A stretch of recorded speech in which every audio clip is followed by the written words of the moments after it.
आचार्य समंतभद्र स्वामी की कृति स्वयंभू स्तोत्र में आज श्रेयांसनाथ भगवान के स्तवन को प्रारंभ करते हैं। सबसे पहले श्रेयस इस नाम की सार्थकता बतलाते हैं। श्रेयांजनः श्रेयसी वर्त्मनि माः श्रेयः प्रजाः सा सदजेय वाक्यः।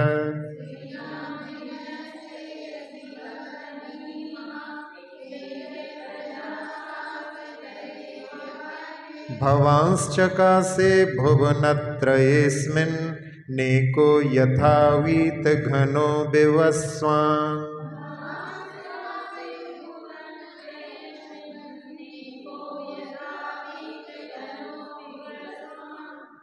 इसमें कह रहे हैं समंतभद्र स्वामी श्रेयांजन भगवान के लिए कि हे श्रेयोजन श्रेयसी वर्त्मनि इमाम, ये कल्याणकारी मोक्ष मार्ग में इमाम प्रजाः यानी संसारी जनों को श्रेयः प्रजा सासद अजय वाक्या, आपने निर्दोष अबाधित वचनों से उनके लिए हित का उपदेश दिया। और भवान यानी आप अस्मिन भुवनत्रये, इस तीनों लोकों में एकः अकेले ही बीत घना विवस्वान यथा चकासे, जैसे मेघों के आवरण से रहित सूर्य प्रकाशमान होता है ऐसे आप शोभायमान हुए। भगवान ने जो श्रेयस्कर मार्ग है उसको बतलाया। वो क्या है कि जिससे आत्मा को शांति मिले, निराकुलता मिले, वो श्रेय मार्ग है। लेकिन संसार में प्राणियों के लिए दो कार्य जो हैं मुख्यता से होते हैं, जो संसार के मार्ग के रूप में अपन कह सकते हैं। एक तो जो श्रेय मार्ग शांति मार्ग है उसकी उपेक्षा करना, उसे फालतू का काम समझना और फालतू लोगों का काम समझना। होता है कई बार जहाँ महाराज जी को लेने जाना है तो जो लोग फालतू हैं वो लोग चले जाएं, हम लोग तो बहुत व्यस्त हैं। तो ऐसा जो है धर्म के कार्य को लोग फालतू का काम समझते हैं और फालतू लोगों का काम समझते हैं। तो ये और जो इंद्रियों के विषयों का कार्य है, धन कमाने का कार्य है, उसको जो है वो बहुत महत्वपूर्ण समझते हैं। तो ये जो है दो त्रुटियां हो रही हैं। इसके कारण में संसार में जीव जो है संसार का ही परिभ्रमण उसका चालू रहता है।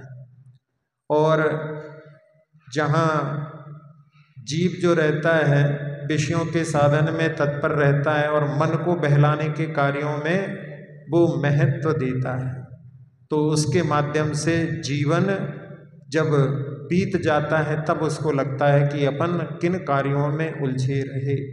लेकिन एक बार जो जीवन निकल जाता है वो लौट करके पुनः वापस नहीं आता। तो जहाँ जो लोग धर्म के कार्यों में बड़े उत्साह के साथ में कार्य करते हैं और घर के कार्य में या व्यापार आदि के कार्य में, इंद्रियों के विषयों के कार्य में उनको व्यवस्था लगती है कि अब घर है जी, शरीर लगा है इसलिए ये कार्य करना पड़ता है, तो उनका तो जो है श्रेय मार्ग वहाँ पर प्रारंभ अपन मान सकते हैं। लेकिन बाकी लोगों का जो संसार का मार्ग ही चला हुआ है और जो अजय वचन हैं भगवान के, वो अपने लिए शांति प्रदान करने वाले हैं, वही अपने लिए कल्याण करने वाले हैं। ऐसी जब धारणा बनती है तब उसके बाद में जीव विचार करता है कि प्रत्येक पदार्थ स्वतंत्र है, कोई किसी के अधीन नहीं। यदि कोई अधीन बनता है तो वो स्वयं मोह के कारण में अपने आप को बांध लेता है, बाकी सारे पदार्थ स्वतंत्र हैं। जहाँ पहले भी अपन ने कर्तृत्व बुद्धि के बारे में समझा था कि कर्तृत्व बुद्धि में व्यक्ति सबको अपने वशीभूत रख करके कि मेरे कारण ही सब कार्य हो रहा है। मनोहर प्रसाद जी बर्नी जो सहजानंद बर्नी कहलाते थे, उनके एक उदाहरण को कि जिसमें एक परिवार में जहाँ बड़ा पुत्र अपनी पत्नी की बातों में आकर के कि आप सबसे ज़्यादा काम करते हो, बाकी तो कोई कुछ करता नहीं है, सब आप ही कमाते हो, सबके लिए खर्च होता है, अपन अलग हो जाते हैं तो अपने पास में अच्छा धन संग्रह हो जाएगा। पिता ने उनकी बात को सुन लिया। वो पिता के पास गया तो पिता ने कहा, तुम्हारी बात बाद में सुनेंगे, पहले हमारी सुनो, अपन सब लोग तीर्थ यात्रा पर चलते हैं। तो उसने कहा ठीक है। फिर पूछा कि पिताजी ने कि तुम क्या कहने आए थे? तो कहता है कि पिताजी अब तीर्थ यात्रा कराएं, फिर उसके बाद बताएंगे। तीर्थ यात्रा पर गए, पहले दिन जहाँ रुके वहाँ पर 10 रुपये पिताजी ने दिए कि जाओ खाने की सामग्री लेकर के आओ। तो उसने सोचा कि 10 रुपये को थोड़े व्यापार में लगाने के बाद में उसने 10 की सामग्री खरीद के 12 में बेची, 2 का फायदा हुआ। 12 रुपये की सामग्री लेकर के आया तो उसमें मन में सोचता है कि दिए तो 10 थे, हम 12 का लेकर के आए हैं। अपने आप को जो है भला योग्य समझ करके वो प्रसन्न हो रहे थे। और बाद में अगले दिन जहाँ रुकना हुआ वहाँ दूसरे पुत्र को भेजा गया। दूसरा पुत्र जब गया तो वो उसको जो है जुआ खेलने की आदत थी, और उसको जहाँ 10 रुपये मिले तो उसने जिस जगह गया था बाजार में, वहाँ जुआ हो रहा था, उसने दाव लगा दिए तो 10 के 50 हो गए। और भी आगे लगाने का भाव था, लेकिन एक छोटे से बच्चे को देख करके भतीजों की याद आ गई कि यदि दाव चूक गया तो सब चले जाएंगे, घर में उधर सब भूखे बैठे हैं। तो उसने 50 रुपये की अच्छी सामग्री खरीद करके पहुंचा। 12 रुपये की तुलना में 50 रुपये की सामग्री तो बहुत अच्छी होनी थी। फिर तीसरे दिन जो पुत्र को भेजा वो सूरदास था, आंखों से दिखाई नहीं देता था, पत्नी सहारा देती थी। जाते समय रास्ते में पैर टकराया। उसने कहा कि यहाँ से जो भी निकलता होगा सबके पैर टकराते होंगे, इसको निकाल करके अलग कर दो। और जब उसको वहाँ से अलग करने के लिए थोड़ा सा हिलाया तो उसके नीचे एक मिट्टी का कलश था वहाँ पर, और उसमें सिक्के रखे हुए थे। तो 10 रुपये ये और 100 जो हैं वहाँ पर और दीनार मिल गई, तो 110 हो गए।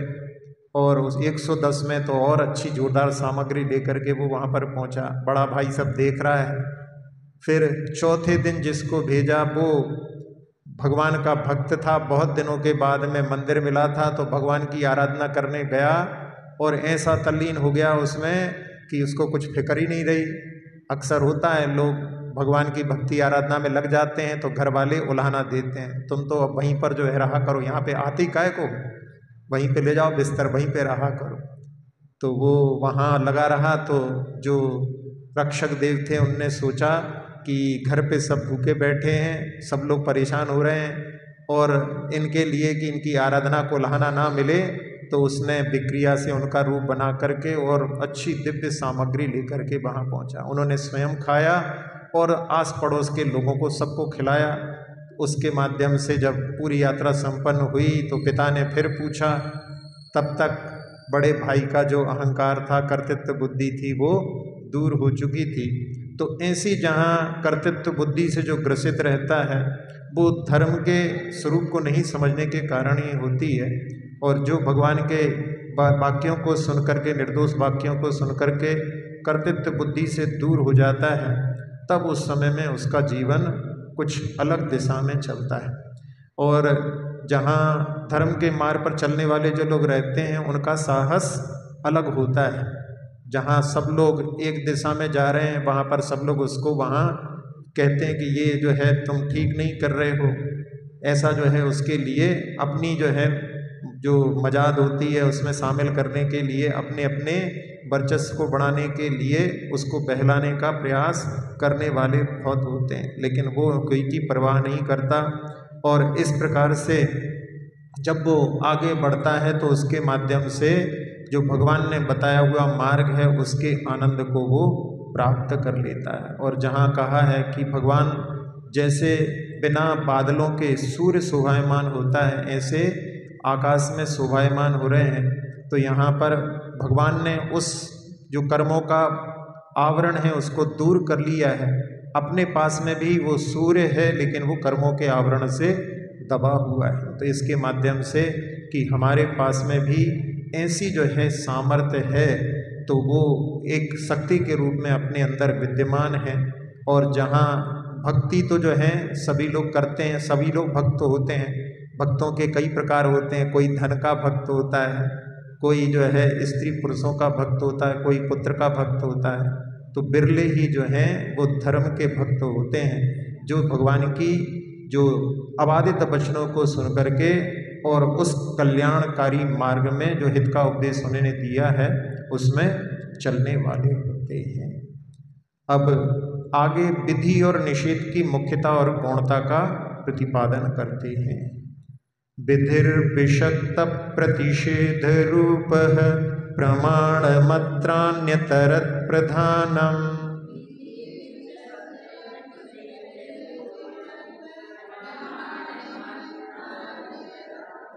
गुणोपरो मुख्य नियाम हेतुर्नयः सदृष्टान्त समर्थनस्ते।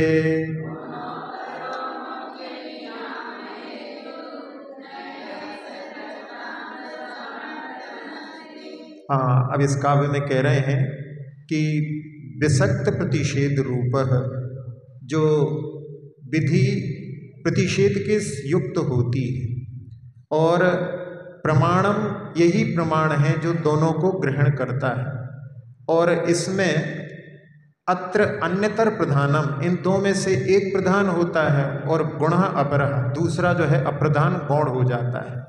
और जो मुख्य का नियम का जो हेतु है वो नय कहलाता है, और उस नय का जो है दृष्टांत के माध्यम से समर्थन, यानी नय जो है वो दृष्टांत का समर्थन करने वाला होता है।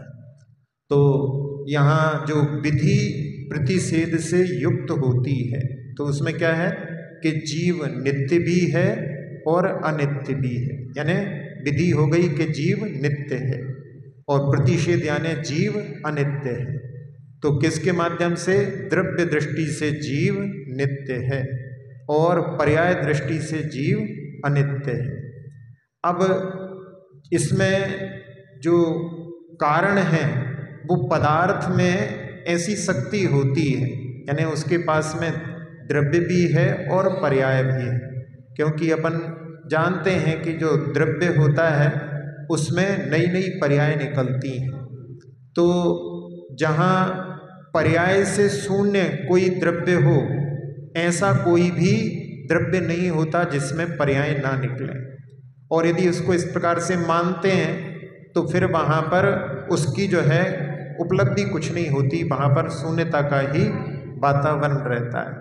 और केवल द्रव्य शून्य पर्याय मानने वाले जो हैं क्षणिकवादी, उनकी भी कहीं पर भी जो है स्थिर स्थिति नहीं होती, क्योंकि जो पर्याय निकल रही है यदि द्रव्य नहीं रहेगा तो पर्याय कैसे निकलेगी।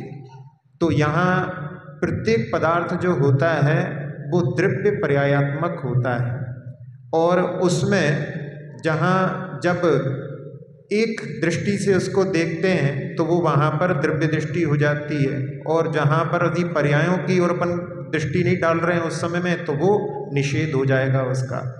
तो जितनी भी विधि होती है वो प्रतिषेध से युक्त होती है, और प्रमाण उसी को कहते हैं जो दोनों को ग्रहण करने वाला होता है। तो इसके माध्यम से, क्योंकि वो विधि निषेधात्मक ज्ञान ही प्रमाण कहलाता है, उसमें एक प्रधान हो जाता है और एक गौण हो जाता है। तो उसमें जब वर्णन करेंगे द्रव्य दृष्टि से तो द्रव्य जो है मुख्य हो जाएगा, पर्याय गौण हो जाएगी। तो इस प्रकार से अब नय जो होता है वो एक अंश को ग्रहण करने वाला नय कहलाता है, और उसका जो है दृष्टांत के माध्यम से समर्थन होता है। जैसे एक उदाहरण सुनाया था आपको कि एक सदला गांव में बैल था, जब उसको छोड़ देते थे तो वो जाकर के एक घर की दीवार में अपने सींगों से खोदने लगता था। तो एक व्यक्ति ने देखा कि जब भी ये छूटता है वो जाकर के इसमें सींग मारता है, जरूर इसका कोई पूर्व का संबंध होना चाहिए। तो उसने एक दिन उस बैल से वहीं जो है बांध करके उससे पूछा कि इस दीवार को खोदें, तो उसने अपनी गर्दन को नीचे देख करके कि हाँ इसको खोदो, और जब दीवार को गिराया गया तो उसमें एक हंडा मिला, उसमें कुछ जेवर आदि रखे हुए थे। तब ये समझ में आया कि ये जो है बैल पहले मनुष्य की पर्याय में इसने इस दृश्य को देखा होगा और उसी जगह पर इसको जाते स्मरण हो गया, इसलिए इस पर्याय में। तो वही जीव है यहाँ पर अपन देख रहे हैं। तो ये नय के माध्यम से वही जीव पहले मनुष्य की पर्याय में था और वही जीव जो है अब पशु की पर्याय में आ गया। ऐसे कई उदाहरण जो पुनर्जन्म के होते हैं, उसमें मनुष्य से मनुष्य, कभी कभी जो है लड़के से लड़की, लड़की से लड़का, ऐसे जो है परिवर्तन कई उदाहरणों में देखे जाते हैं। तो ऐसे नए के माध्यम से, नए जो होते हैं एक अंश को ले रहे हैं, केवल अपन उसकी अभी द्रव्य दृष्टि से देख रहे हैं कि ये वही जीव है, उसकी ये विभिन्न पर्याय हो रही हैं, तो पर्याय को अपन देख रहे हैं अलग अलग। तो इस प्रकार से वो जो है नए होते हैं, वो दृष्टांत का समर्थन करने वाले होते हैं। अब मुख्य कौन है और गौण कौन है, इसको बतलाते हैं। विवक्षितो मुख्य इति स्थितेन्यो गुणो विवक्षो न निरात्मकस्ते।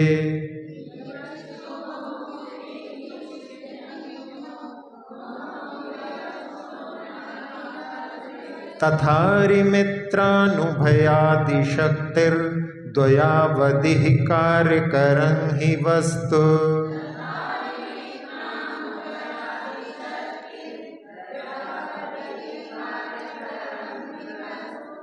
हाँ, इसमें कह रहे हैं विवक्षित, यानी जिसको कथन किया जाता है वो मुख्य कहलाता है, और अन्य गौण हो जाता है।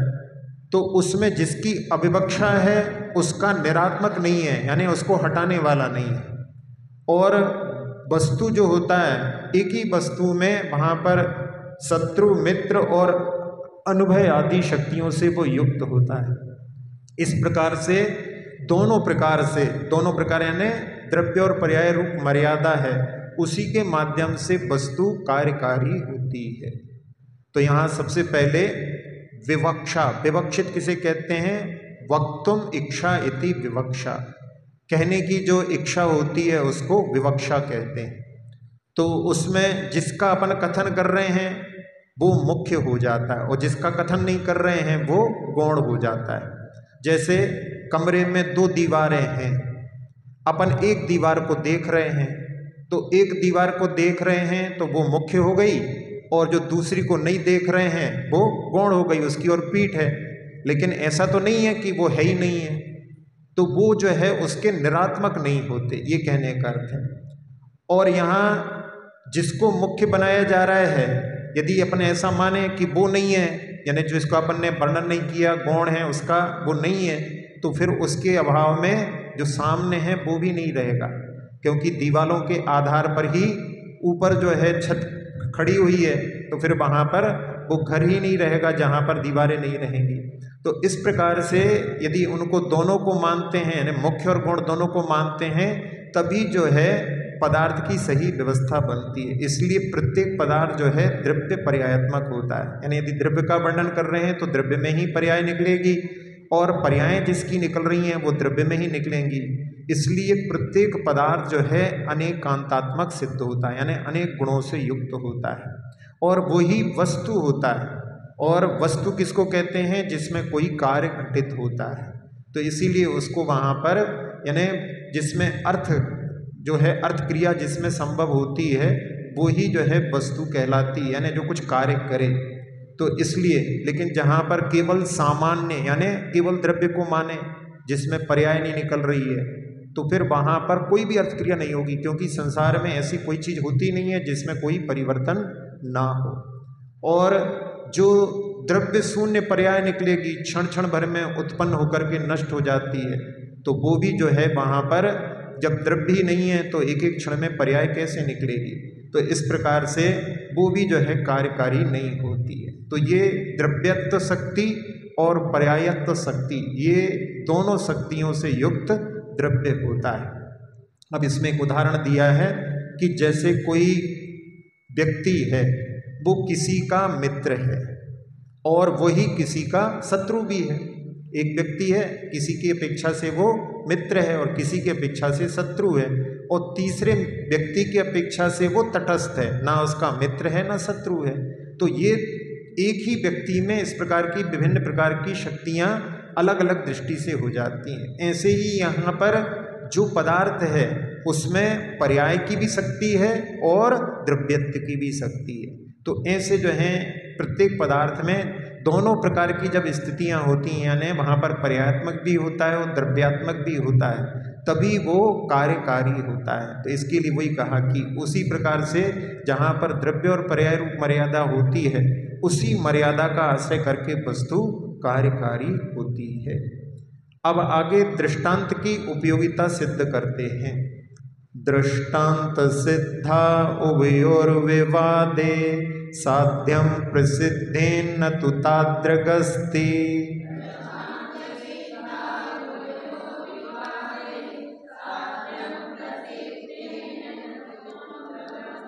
यत् सर्वथैकान्त नियामि दृष्टन् त्वदीय दृष्टिर्विभवत्यशेषे।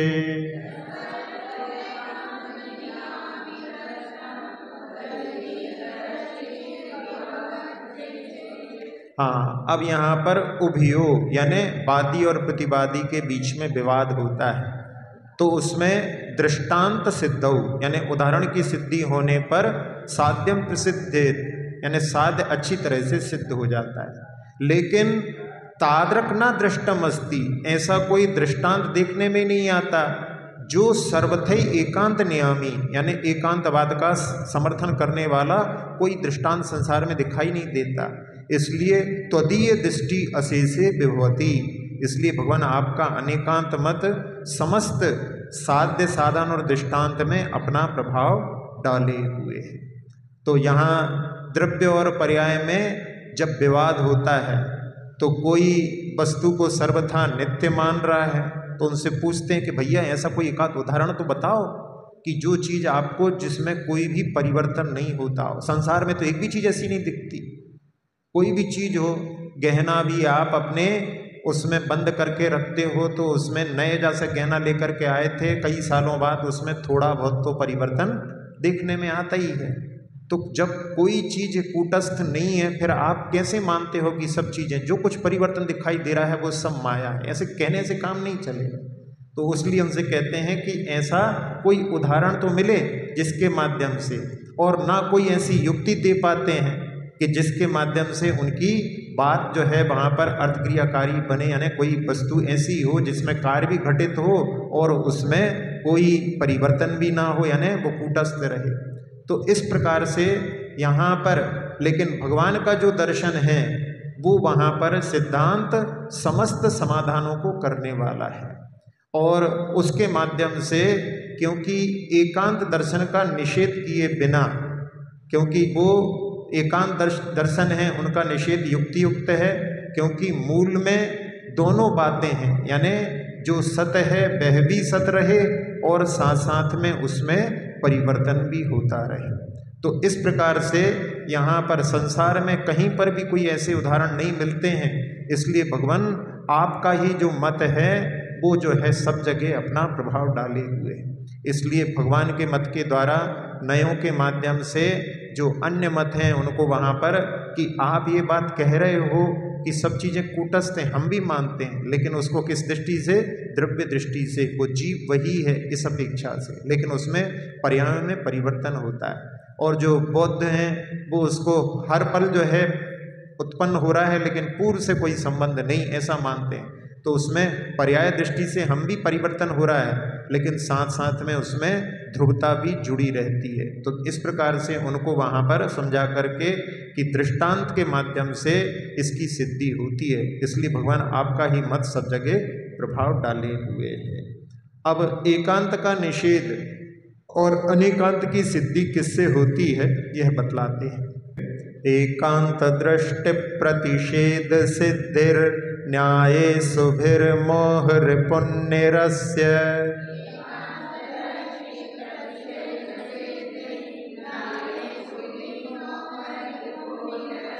असिस्म कैवल्य विभूति सम्राट ततस्वमर्हन्नसि मेस्त्वार्ह।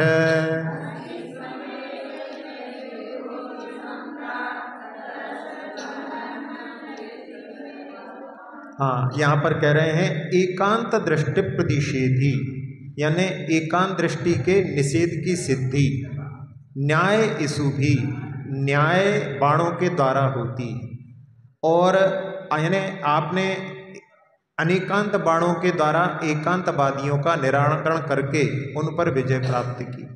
यतः मोह रिपुम निरस्य, और उसके कारण में आपने अज्ञान रूपी शत्रु अथवा मोह रूपी कर्म को जो है परास्त करके, और केवल्य विभूति सम्राट, आप केवल ज्ञान से सुशोभित हुए। और इसीलिए अर्हन त्वम में स्तवाहरा असि, इसलिए भगवान आप स्तवन के योग्य हैं, अर्थात मैं आपकी स्तुति करता हूँ।